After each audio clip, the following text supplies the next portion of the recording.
Good evening, and thank you for joining us on this Thursday night. There's breaking news about Speaker Pelosi's husband, Paul. He's out of the hospital. We're going to have more on that in just a minute. But first, the final sprint to the midterm elections is underway as both parties are bringing out the heavy hitters. President Biden and former Presidents Obama and Trump are hitting the campaign trail and crisscrossing the country in hopes of turning out the vote.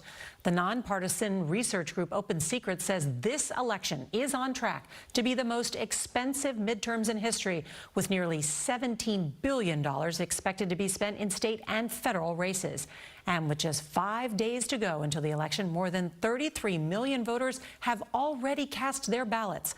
One of the most closely watched races remains the one in Pennsylvania, where Democrat John Fetterman and Republican Mehmet Oz are neck and neck, according to recent polls. And so that's where we begin tonight with CBS's Robert Costa in Wilkes-Barre, Pennsylvania. Good evening, Robert. Good evening, Nora. Next week, control of the Senate could come down to Pennsylvania, and Democrats are counting on John Fetterman to push through a thicket of attacks and personal challenges in the closing days of this race. We're going to make our argument to the very end. How John Fetterman makes that argument heading into Tuesday could decide the balance of power in Washington. And today, in our exclusive interview, he fought back against Republican Mehmet Oz's claims that he's soft on crime. What would you say to voters who believe that? I would say that there's things called the Oz rule, that when he's on TV, he's lying.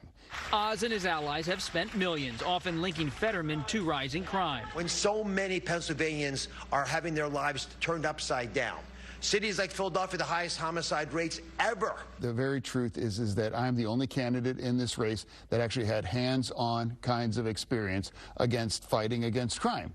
As I was the four-term mayor of a community for almost 14 years, and I made gun violence as really at the center of all of my focus there.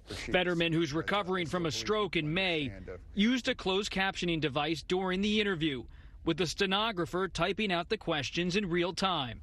Some voters we've spoken to in recent days say they still have some doubts about your health.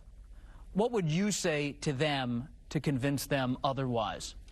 I would say we have shown more and shared more kinds of medical evaluation, more than virtually anyone, unless you're running for the president. We already knew that was going to be a challenge, given somebody that's in recovery of actually having a stroke. It's also been it's been a challenge for my family as well too. Like most Democrats running this cycle, Fetterman has had to contend with Republicans blaming them for inflation. So many voters are frustrated with high prices on gas, high prices at the grocery store. What do you say to them? What I would say to them is that you need a senator that is going to push back against corporate greed. Some Democratic strategists say they doubt President Biden's speech last night, warning about threats to democracy would be welcomed by candidates in tough races. There's something else at stake: democracy itself. But Fetterman told us he welcomed it.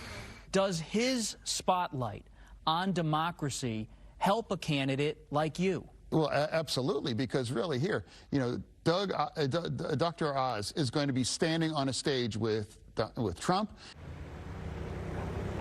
CBS News reached out to the Oz campaign for further comment. We have not yet heard back. Meanwhile, former President Trump will be in Pennsylvania this weekend. So will President Biden and former President Barack Obama. Nora. It's going to be busy there. Robert Costa, thank you.